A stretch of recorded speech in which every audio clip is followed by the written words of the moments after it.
আওয়ামী লীগ আসুক, গুলি করুক, গেরিলা যুদ্ধ চলুক, আমরা তখন বিভক্তিগুলো সৃষ্টি করব। আমাদের দুর্ভাগ্য ওই জায়গায় যখন 5 তারিখের পর আমরা বিভক্তিটা সৃষ্টি করলাম। আমরা পারলাম না একটা জাতীয় নির্বাচন পর্যন্ত একসাথে থাকতে।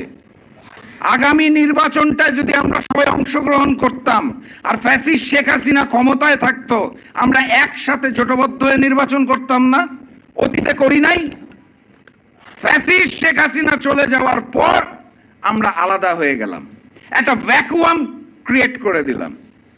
আমরা তো পারতাম সবাই একসাথে থাকতে, একসাথে আগামী জাতীয় নির্বাচনটায় অংশগ্রহণ করে একসাথে 5 বছর দেশটাকে সংস্কার করা, রাষ্ট্রটাকে মেরামত করা এবং আওয়ামী লীগকে চিরতরে নিশ্চিহ্ন করতে পারতাম।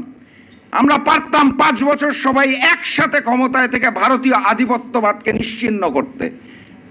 কিন্তু দুঃখজনক হলেও সত্য, আমাদের বিভক্তিটা হয়ে গেছে। অতএব আমি আবারও হাত জোর করে আপনাদের কাছে মাফ চাইছি এবং ক্ষমা চাইছি। আপনাদের নিজেদের দলের শীর্ষ নেতাদের দিকে তাকান, কেউ কাউকে দোষারোপ করছে না, গঠনমূলক সমালোচনা করছে।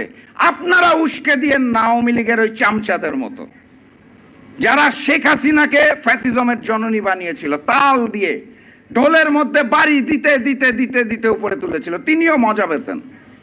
আপনারা এই কাজগুলা করে আর বিভক্ত সৃষ্টি করেন না। আমরা একসাথে একটা নতুন বাংলাদেশ বানাতে চাই।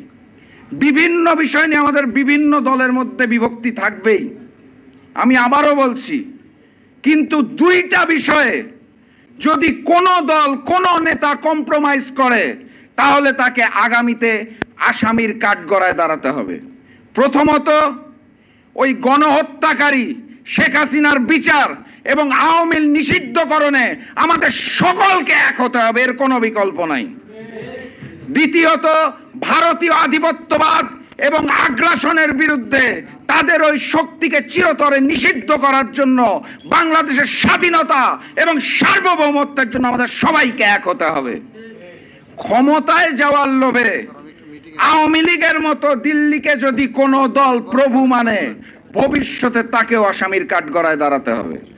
আওয়ামী লীগকে পুনর্বাসনের জন্য কোনো দল যদি কাজ করে, তাকেও আসামির কাঠগড়ায় দাঁড়াতে হবে। এই 2টো বিষয়ে সকলে একত্রিত থাকেন, বাকি বিষয় নিয়ে বিতর্ক হবে, আলোচনা হবে, সমালোচনা হবে, গঠনমূলক, কাদা ছুড়াছুড়ি নয়। আগামী দিনের সেই স্বপ্নালী বাংলাদেশের স্বপ্ন রেখে এবং জনতার অধিকার পার্টিকে 5ম প্রতিষ্ঠাবার্ষিকীর আবারও শুভেচ্ছা জানিয়ে আমি আজকের মতো বিদায় নিচ্ছি।